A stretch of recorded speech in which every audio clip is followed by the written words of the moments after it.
Hi, இன்றைக்கி ஃபாஸ்ட்டாக டேஸ்ட்டாக குயிக்காக புளிக்குழம்பு சுண்டல் புளிக்குழம்பு எப்படி செய்யலாம்னு பார்த்துலாமா? அது ஃபஸ்ட்டு மிக்ஸி சாரில் ஒரு 3 மீடியம் சைஸ் தக்காளி, ஒரு கைப்பிடி சின்ன வெங்காயம், இல்லைன்னா 2 பெரிய சைஸ் வெங்காயம் எடுத்துகிட்டு சீரகம், சோம்பு ஒரு டேபிள் ஸ்பூன் போட்டுக்கோங்க. வீட்டில் இருக்கிற குழம்புத்தூள் ஒரு 3 டேபிள் ஸ்பூன் போட்டுக்கோங்க. மல்லித்தூள் இருந்ததுன்னா மல்லித்தூள் போட்டுக்கோங்க. வதக்கி சேர்க்குறதுக்கும் இதை இப்படி அறுத்துட்டு நம்ம அரைச்சி சேர்க்குறதுக்கும் டேஸ்ட்டு சேமாக தான் இருக்கும். நம்ம குக்கரில் வைக்க போகிறதுனால நல்லா குயிக்காக நல்லா எல்லா மசாலா எல்லாமே நல்லா மிக்ஸ் ஆகிடும். அதுக்கு நம்ம தாளிப்புக்கு வந்து வெள்ளைப்பூடு, வெங்காயம் எல்லாத்தையும் அரைச்சி வச்சுக்கலாம். வெள்ளைப்பூடி எந்த குழம்புக்கு போட்டாலும் அவ்வளோ டேஸ்ட்டாக இருக்கும். ஓவர் நைட் ஊற வச்ச சுண்டல் வந்து ஒரு 7 விசில் வச்சு எடுத்துக்கோங்க.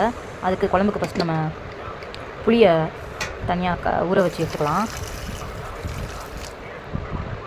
இப்போது அதே குக்கரில் நமக்கு தேவையான அளவு ஆயில் ஊற்றி நமக்கு கடுகு, வெந்தயம் யூஸ்ஃபுல்லாக போடுறத போட்டு கருவேப்பிலை போட்டு நம்ம அறுத்து வச்சுக்கிற வெங்காயம் வெள்ளைப்பூடை போட்டுக்கலாம்.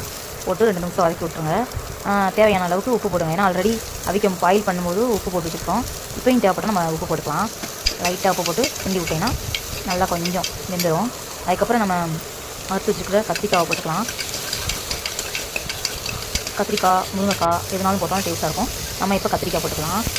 அந்த காய்களோட நிறம் மாறாமல் இருக்கிறதுக்காக கொஞ்சமாக மஞ்சள் தூள் சேர்த்துட்டோம்னா அந்த காயோட நிறம் வந்து மாறாமல் அப்படியே இருக்கும் நம்மளுக்கு. இப்போ வந்து அரைச்சி வச்ச மசாலா எல்லாம் சேர்த்துக்கலாம். சேர்த்துட்டு நல்லா கிண்டி விட்டுட்டு தேவையான அளவு தண்ணி, நம்ம பாயில் பண்ணி வச்ச சுண்டல் இருக்கிற தண்ணியவே நம்ம இதில் ஆட் பண்ணிக்கலாம். தேவையான அளவு ஊற்றி கொதிக்க வச்சிடலாம். இப்போ சுண்டல் வேக வச்சுருக்கோம்ல, அந்த சுண்டலில் தேவையானது நம்ம வீட்டில் குட்டீஸ் யாராவது இருந்தாங்கன்னா ஸ்நாக்ஸுக்காக எடுத்து வச்சுக்கலாம். ஜூடாக்கு வந்து சுண்டலும் ஆப்பிளும் இன்றைக்கி வந்து கொடுத்துருந்தேன். இப்போ மீதி சுண்டல் நம்ம எடுத்து சட்டியில் போட்டுடலாம். குக்கரில் ஒரு விசில் ஃபுல் ஃப்ளேமில் வச்சு ஒரு விசில் வைங்க. அதுக்கப்புறம் ஒரு விசில் வந்தோடனே ஒரு 10 மினிட்ஸ் குக்கரில் மூடி போட்டு வச்சிட்டிங்கன்னா நல்லா ஒரு சாஃப்டாக குழம்பு, மசாலா, கத்திரிக்காய் எல்லாமே நல்லா வெந்து சாஃப்டாகிடும். நம்மளுக்கு கேஸ் செலவு மிச்சம், ஃபாஸ்ட்டாக குயிக்காகவும் ஆயிரும். அவ்வளோதான். இப்போது நம்ம ஊற வச்ச இந்த புளி தண்ணியை ஆட் பண்ணிக்கலாம். இது ஒரு 5 மினிட்ஸ் நீங்கள் மூடி போட்டு சிம்மில் வச்சிங்கனாலே போதும். இந்த புளி வந்து மற்ற மசாலாவோட நல்லா மிக்ஸ் ஆகிடும்.